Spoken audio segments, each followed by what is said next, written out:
So today I mounted one of these chain oilers that I picked up on Amazon for $37 on my 2025 Tenere. Basically what this is the plunger system. So look up inside there. That metal colored base is actually separated from the darker barrel. And let's see if I can do this single-handed. And what you do is when you set this up, you basically rotate this outside barrel all the way up. You see the big gap in there? Fill that up with your favorite poison. And I'm using full synthetic 7540, or excuse me, 75140. Okay, I didn't fill it up all the way. Here, I should probably fill it up all the way. Okay, so what happens, because the inside barrel is stationary, or the plunger is stationary, this outside barrel rotates. So now that the lid's on tight, you rotate this a quarter turn. It's supposed to be every 100 miles.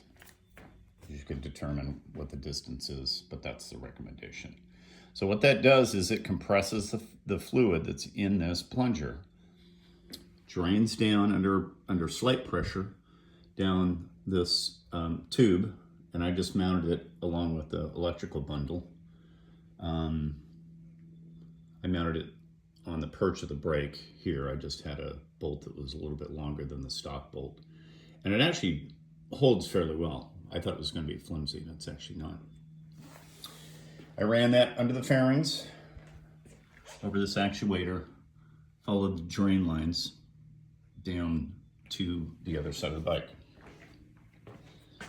The two holes that I drilled are, I'll talk about this in just a minute, 5/32 and 3/16. It's only important if you're going to do what I did. And that is, I drilled through this plastic cover housing for the output sprocket. So that's the larger hole, and that's the smaller hole. And I just wanted this one, so it held a little bit of tension, but not too much. And I cut it, or drilled it, at an angle, which was down and facing this. So there wasn't a whole lot of resistance. And then when I drilled this one, I drilled it so that it was facing at this angle. And what I wanted to do, which happened, was for the tip of it to be just hanging over the chain. There it is, just hanging over the chain. And you're like, that's magic. How did you get that flexible tube to stay that way? Well, I took carburetor files. I have a bunch of them. They come in different sizes. And I found one that would slide into the tube, but didn't block the flow of fluid. Because if you notice, they're twisted. So they wouldn't necessarily stop the fluid even if you had it taut inside there. But I picked one that was fairly loose inside there. And I shoved it in, and it starts here and ends up at the tip. So, and this is firm. I mean, this isn't going anywhere. And what you can do is you can manipulate the tip of this, kind of like a Gumby toy, you know, for all us baby boomers or millennials. And you can change the position of that tip over the chain. And basically I have it sitting just above the chain at a downward angle, and the oil gets pressed out of the system and then drops right on the chain. And as you're driving, they say that a quarter turn gives you about 3 minutes of oil drain onto the chain. And then it stops. It doesn't drain anymore because it's vacuum, you know, basically it's sealed. So it's not like it'll drain any more than you want. I decided to do it on the output shaft instead of the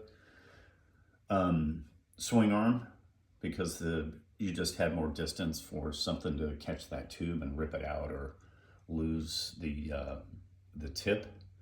And this is protected inside here, and it does this, basically does the same thing. I would not honestly recommend, because there's so much mud and crap that these off-roaders that we go through, that you're going to end up just dumping oil onto the mud that's on the sprocket. So that's why this basically drips right over the top. Let me see if I can, sorry, my flashlight's dead. Basically, it drips right over the top of the chain. You might be able to see it here. And lubricates the chain. And that's it. Easy peasy.